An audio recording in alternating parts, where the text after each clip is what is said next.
வணக்கம். மலையாள மௌனகுரு ஜோதிட நிலையத்திலிருந்து ஜோதிடர் சரவணன். ஏற்கனவே துளாராசிக்கு சனி பயிற்சி பலன்கள் பார்ட் 1 பார்ட் 2 போட்டிருந்தேன். அதைத் தொடர்ந்து சில வழிபாடுகள், இந்த சனி பயிற்சினால வர சில நன்மைகளும் இருக்கும், சில தீமைகளும் இருக்கும். எந்த ஒரு பயிற்சியிலுமே அதிக நன்மை இருக்கிற இடத்துல ஒரு தீமைகளும் அங்க உருவாகும். அதனால எந்த ஒரு கிரகமும் நன்மை தீமைகளை சேர்த்து தான் கையில் எடுத்துட்டு வரும். அதனால நம்ம அதை பாதுகாப்பா அதை நடந்துக்கிறதுக்கு சில தெய்வ வழிபாடுகள் நமக்கு உறுதுணையா இருக்கும். ஒரு சில கோயில்களுக்கும் ஆலயங்களுக்கு போகும்போது நமக்கு மிகப்பெரிய ஒரு மாற்றம் லைஃப்ல கிடைக்கும்.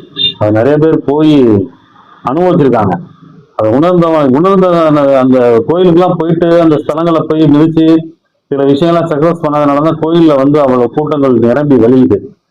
அதனால சில கிரக காரகத்துவங்களை சமநிலைப்படுத்துறது, அதை பாதகம் இல்லாம தலைக்கு வருது, தலைப்பாகையோட போயிடும்.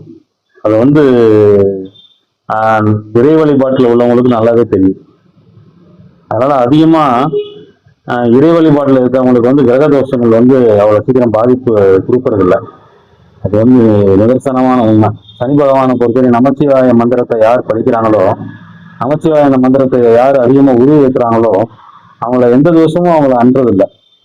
அதனால அது இன்னுமே அது நிதர்சனமான உண்மை. அதை அனுபவிச்சவங்களுக்கு தான் தெரியும். அதே போல இப்ப துளாராசிக்காரன் இப்ப போக வேண்டிய ஸ்தலம் சரபேஸ்வரர். இந்த சரபேஸ்வரர் போய் பாருங்க. திருபுவனம்னு சொல்லுவாங்க. கும்பகோணம் மாவட்டத்துல இருக்கு. அதனால அங்க உள்ள திருபுவனம்ன்ற இடத்துல சுவாமி இருக்காரு சரபேஸ்வரர். அவருக்கு கண்டிப்பா ராகு காலத்துல போய் வழிபடுங்க. 6 ராகு காலத்துல போய் ஞாயிற்றுக்கிழமை வழிபட்டாலும் சரி, இல்லை எப்ப ராகு காலம் உங்களுக்கு உங்க சூழ்நிலை தகுந்தாப்புல ராகு காலத்துல போய் வழிபட்டீங்கன்னா ரொம்ப விசேஷம். அப்ப அவருக்கு அபிஷேகம் நடந்துட்டு இருக்கும், ஆராதனைகள் நடக்கும். அதை அவசியம் போய் பாருங்க.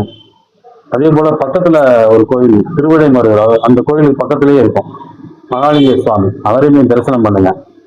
மகாலிங்க சுவாமியை வழிபடுறது எல்லாராலையும் முடியாது.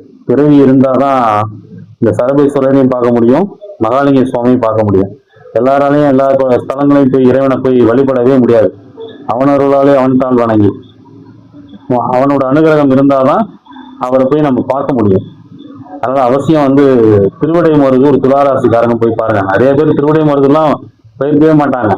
அது பழைய காலத்து கோயில். அந்த கோயில் தான் பிரம்மகத்தி தோஷம் நீக்கிற கோயில். பல கிரகங்களால தோஷங்களால நம்ம மாட்டிட்டு இருப்போம். அது என்னன்னே நம்ம தெரியாம நம்ம வாழ்ந்துட்டு இருப்போம். சில விஷயங்களுக்கு இங்க தீர்வு உண்டு, எல்லா விஷயங்களுக்கும் கிடையாது. சில விஷயங்களுக்கு தீர்வு உண்டு. அதனால துளாராசிக்காரங்க மேற்கொள்ள